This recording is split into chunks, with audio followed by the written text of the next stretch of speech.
प्यारे बच्चों, आपका स्वागत है आज की हिंदी कक्षा में। बच्चों, आज हम बात करने जा रहे हैं हिंदी वर्णमाला से संबंधित कुछ प्रश्न और उसके उत्तर के विषय में। जैसा कि आप जानते हैं, हम इससे पहली वीडियो में भी हिंदी वर्णमाला से संबंधित कुछ महत्वपूर्ण प्रश्न और उत्तर लेकर के आए थे।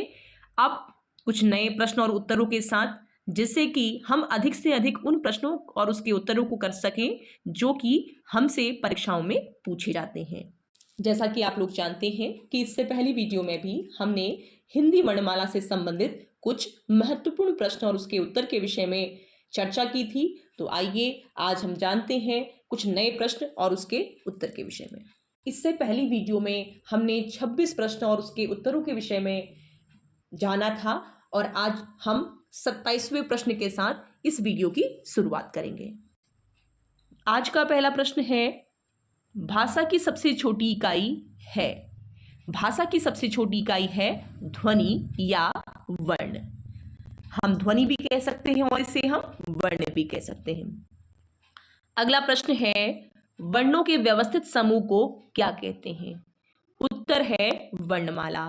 बच्चों, आपने वर्णमाला पढ़ी भी है और उसको लिखा भी है। तो जब हम वर्णों का एक क्रम में, सही क्रम में अगर उसको लिखते हैं, तब वो क्या कहलाती है? वर्ण। जिन स्वर वर्णों के उच्चारण में कम समय लगता है उसे हम ह्रास्व स्वर कहते हैं। अगला प्रश्न है, जिन स्वर वर्णों के उच्चारण में ह्रास्व स्वर से अधिक समय लगता है उन्हें हम क्या कहते हैं? उन्हें हम दीर्घ स्वर कहते हैं। जीभ के प्रयोग के आधार पर स्वरों का वर्गीकरण। पहला है अग्रभाग, फिर है मध्य भाग, फिर है पश्चिम भाग या पीछे वाला भाग। आप देखेंगे बच्चों, हमारी जीभ के अग्रभाग से ई, ए, आई, इन 4 स्वरों का उच्चारण होता है। जीभ के मध्य भाग से अ स्वर का उच्चारण होता है। पश्च स्वर मतलब जीभ के पीछे वाले भाग से किन स्वरों का उच्चारण होता है? आ, उ, ओ, आउ और आगत अ। अगला प्रश्न है, जिन स्वरों के उच्चारण में होंठ गोलाकार नहीं होते हैं उन्हें क्या कहते हैं? कौन से ऐसे स्वर हैं जिनके उच्चारण में, जिनको बोलते समय हमारे होंठ गोल आकृति में नहीं खुलते हैं? उनको हम अवृतमुखी, जिन वर्णों के उच्चारण में होंठ गोलाकार हो जाते हैं उनको कहते हैं वृतमुखी। जैसे कि उ, ओ, आउ, अ। ये आगत चिन्ह इस पे लगा हुआ है। उसके बाद आगे हम देखेंगे, जिन स्वरों के उच्चारण में हवा केवल मुंह से निकलती है उन्हें कहते हैं निर्नुनासिक मौखिक स्वर। अगला है, जिन स्वरों के उच्चारण में हवा नाक से भी निकलती है उन्हें क्या कहते हैं? अनुनासिक स्वर कहते हैं।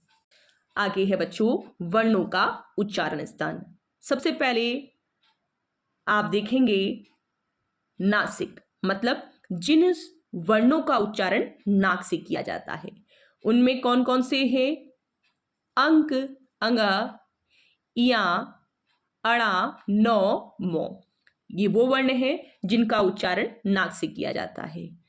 आगे है दंतमूल। जिन वर्णों का उच्चारण हमारे दांतों के जो जड़ होती हैं उस जगह से किया जा रहा है उसको कहते हैं दंतमूल, जो कि है र, लो। आगे है दंत। दंत मतलब दांत। जिन वर्णों का उच्चारण दांत से हो रहा है, जैसे कि तो वर्ग, तो वर्ग में आता है तो, थो, दो, धो, नो।